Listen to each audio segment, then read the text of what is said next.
Well, this is gonna be a very short and sweet little thing.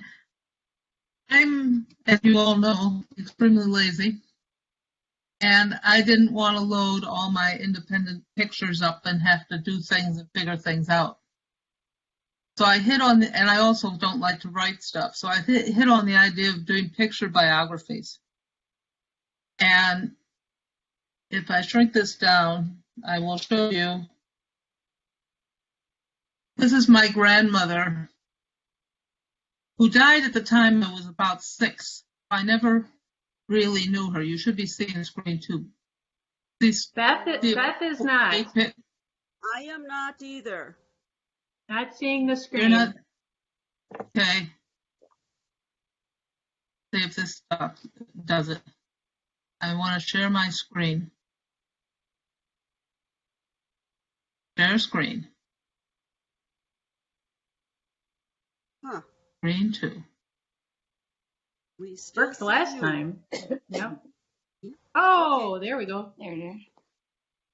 Can you see it now? Yes. Not yet. Can you see the 8 picture?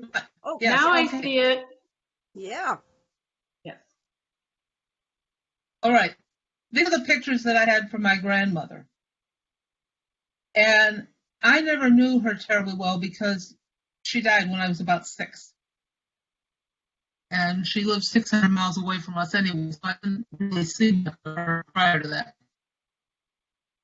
But I been trying to write biography about her. I just do it. I decided instead I would take the pictures and arrange them just using Word and write text around them. I'm going to shrink this down a bit. Move over to one second. And when I came up,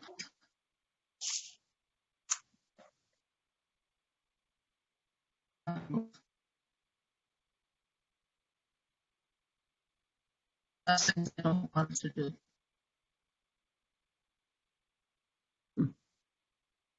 There. What I came up with was this. I basically put the pictures on the page and started writing filling around it. So like this is a picture of her from another set. If you look, she has kind of a twinkle in her eye. I really like that because I think she was the first time. And all you have to do is use your word processor to insert pictures. So like this, like down the bottom, I have a picture of a straw hat. I don't understand you, Marie. I can't hear you. Oh, you hear me It's so now? garbled. I don't know why. Maybe it's my phone. No, I'm having difficulty also. I am Yes, too. so am I. Okay. The audio cuts I'm in and doing out. it straight through my computer. Okay, how's that? Is that better? No. Can you hear me now? We can hear you, but you've Little got little better. musical sounds in your voice. The musical tones. It's like an echo.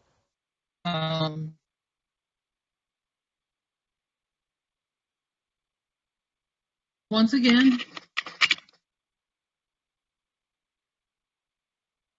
can you hear me now? Is that any better? Hello? It's very So interesting. for Beth, you cut in and out. So sometimes I can hear you and sometimes I can't.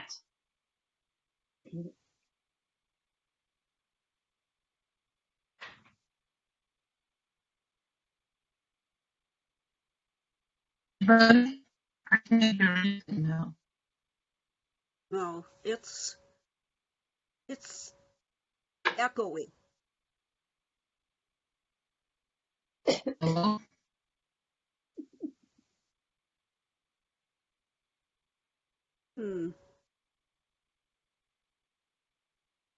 I wonder.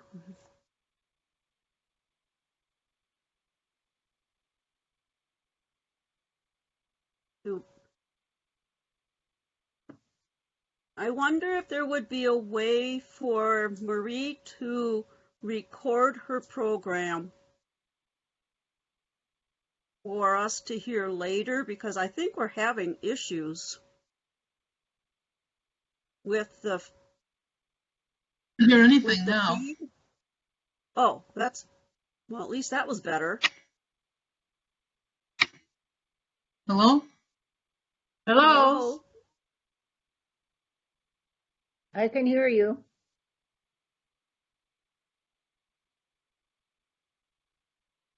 Yeah, are you still there? Can you hear us?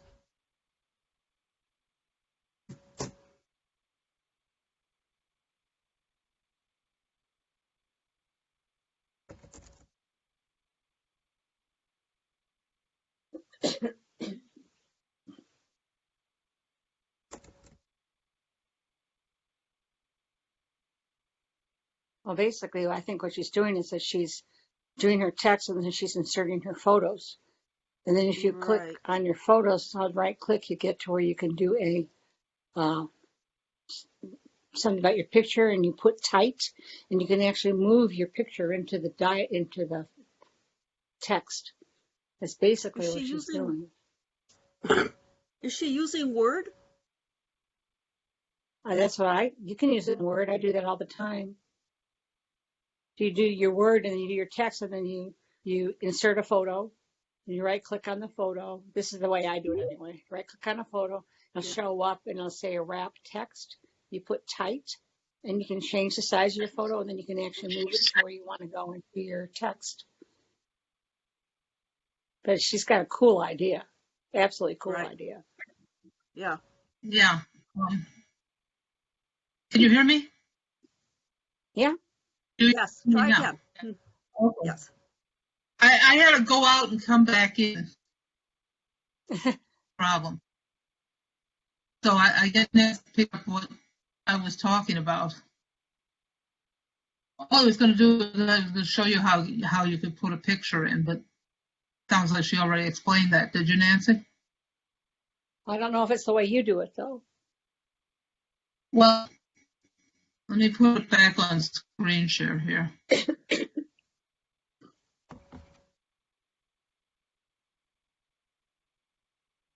You still hearing me, but It's yes or still hear you. In and out. no? Right. And still with the echo. I don't have an echo. You know what we can do is that Marie can write it down and she can email it to us, the directions, if we're going to have a problem. It's Right. really not very hard. If I can do it, anybody can do it. So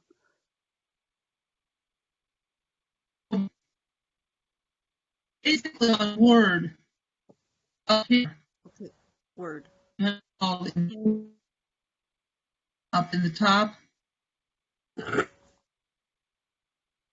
Okay, we can't see your pictures. There they are. There we go. Yeah. Okay. Okay, you use the insert in the top, or use insert. Let's say I want to put a picture down at the very end of my text, right? Okay. Say I insert a picture. I want to insert it from picture to computer.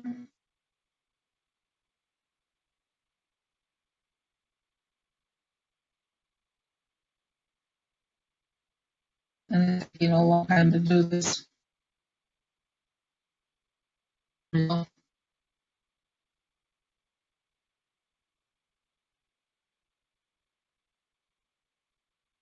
not responding. Everything's going slow on my computer today. I'm sorry. It lets It's you okay. pick a computer. Yeah.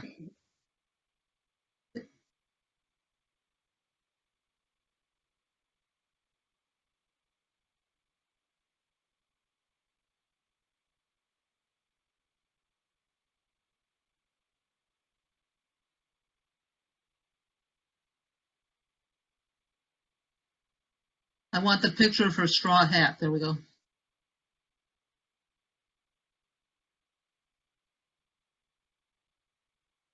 Okay, and what happens?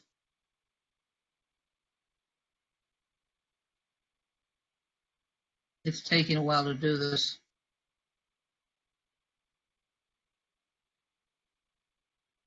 You know, I think I might as well forget trying to do any demo for you guys. Everything is not working today. I'm going to stop. But basically, when you're using your word processing program, you should have a way to insert pictures. And then it'll give you the ability to put them in different places on the, you can move them around. So you can write the text about them. It's a very easy way to put labels with pictures. And that's really all there is to it. But it does make a very nice sort of thing to show. And if you do one of these for each of your people, you can just put them together as pages of a book. Have a book or a notebook or something very easily. And since they're all in a digital format, it makes it even easier.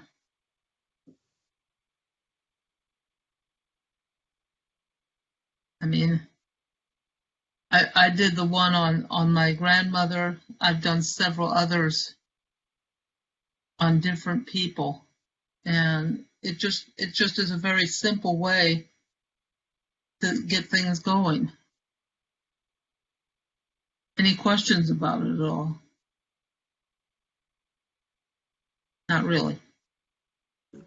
It's just a comment that's it's like doing a timeline maybe, and Yeah, finding out what you know and what you don't know yet. Well, in my case, it was more than that because I could take from the pictures which were the youngest pictures to which were the oldest pictures. And I really didn't know much about my grandmother. So I actually learned more from the pictures than I knew personally. And of course, there's nobody else I can ask because I'm the oldest one left of the family. So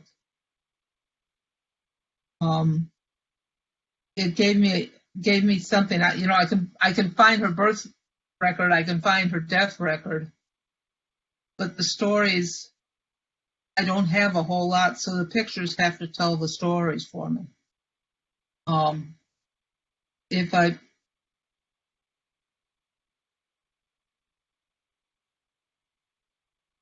did one also for, I can get this to come up. If this works, I will share the screen again. I did one for my great-great-grandparents. Okay. I have two of my great-great-grandparents were actually sisters, which makes for a lot of ingrowing, whatever. And let me share my screen again here. I mean, I never met these people because they were born in 1820, which means I didn't know them at all. You see my screen now? My pictures? Mm-hmm. Yes. Mm-hmm. Yeah. These were the two Chapman sisters. There's the top one is Mary Ann Chapman, who married a George Milne, and her sister Ellen married William Pepler. And their two children, their son was William Andrew Pepler, and he married Georgina Mary Mercy Milne, who was their daughter. And here's Georgina, and there's my grandmother with her grandparents, which I think is a really kind of neat picture. This was taken about 1895 or 6. And this gives me much more than I could fill in on my own because I really never met those people or knew anything about them other than the dates that I can get off of vital records, you know. So I'm finding if I can find the old pictures and identify them, I can get a lot more history out of things that way. So I will now stop sharing. You see what I mean? Yep. It can give you Mhm. quite a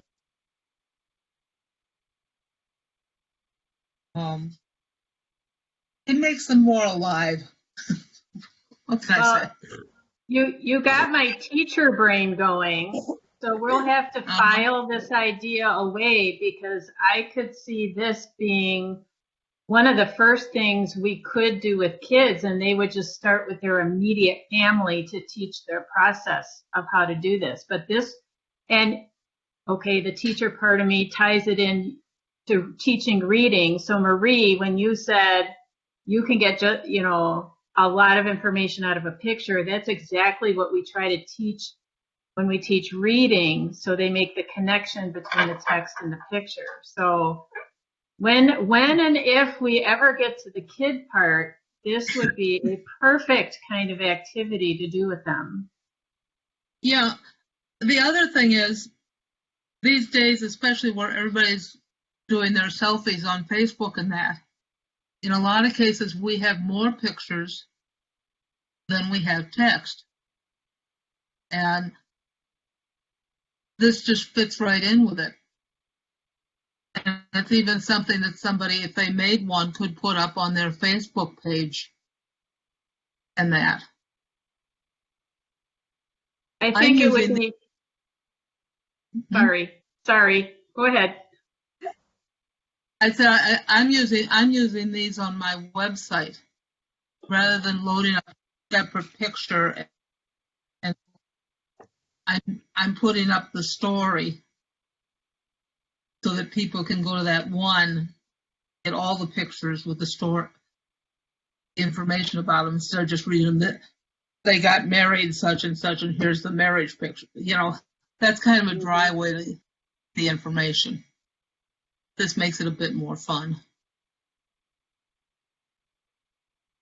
Plus, since we do have so many pictures now, one of the things everybody keeps saying is, how is anybody going to do genealogy on our generation? Or basically anything from about 1930 on? Because people moved around so much and everything. And using this to show them with their different houses and everything else. And if they traveled, where they went. And if, I mean, if a person went, like my mother actually ended up visiting all the continents. She got to all 7 of them. So in hers, I could put that in. Yeah, as something. That would be amazing. Yeah, well, she was looking for birds, you know.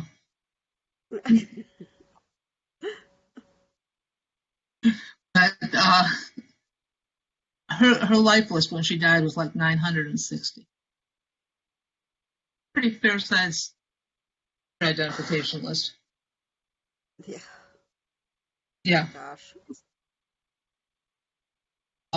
Yeah. I Amazing. can do that, or like my dad. My dad traveled a great deal. I went to first grade in 3 different states. You know,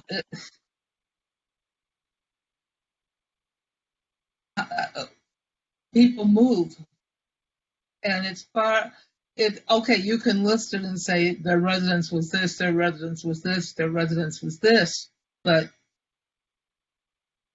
if you can have a picture that shows we were living here this year and here's our Christmas tree, you know, this kind of thing, it makes it a whole lot more realistic. People become the people then, instead of just dry pages. We've got this technology that lets us give the images. Think how thrilled you are when you actually find a picture of one of your long dead relatives. We can be writing our biographies for this last century with pictures and without a whole lot of effort. I mean, a picture's worth 1,000 words. That one of my grandmother, the one I did on my grandmother, is then a 1,200 word essay. You know, I mean, I actually wrote some words in too. But any questions? This was just an idea that was born out of desperation.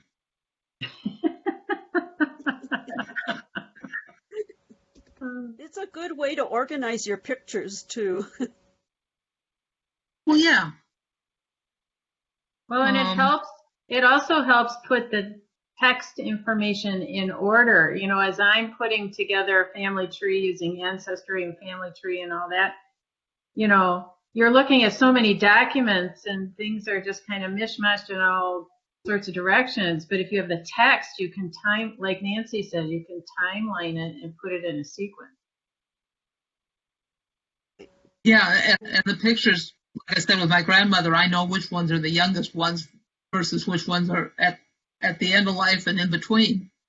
So I can do it that way, and I can manage to use it. So I figure it can't be that hard. I think it's amazing that you can find so much to do with all those Christmas tree pictures. We took a picture every year and you can put it in every year. You can count the years with your Christmas trees. Mm-hmm. Well, I mean, that's it. You could have a section in your memory album of Word documents that was Christmas trees for the year or something. Yeah. Yeah. I mean, that doesn't fit into a standard No. BM, but it fits into standard families. Yeah. That's really what we're working with, isn't it? Right. So. Good information. I told you it was I'm short. going to have to cut out. Thank you so Yeah, much. that's okay. Okay. Thank you, Marie. Nice seeing Anytime. you, Bev. And thanks. Bye. Bye-bye. Thank you. Bye-bye. Bye. So.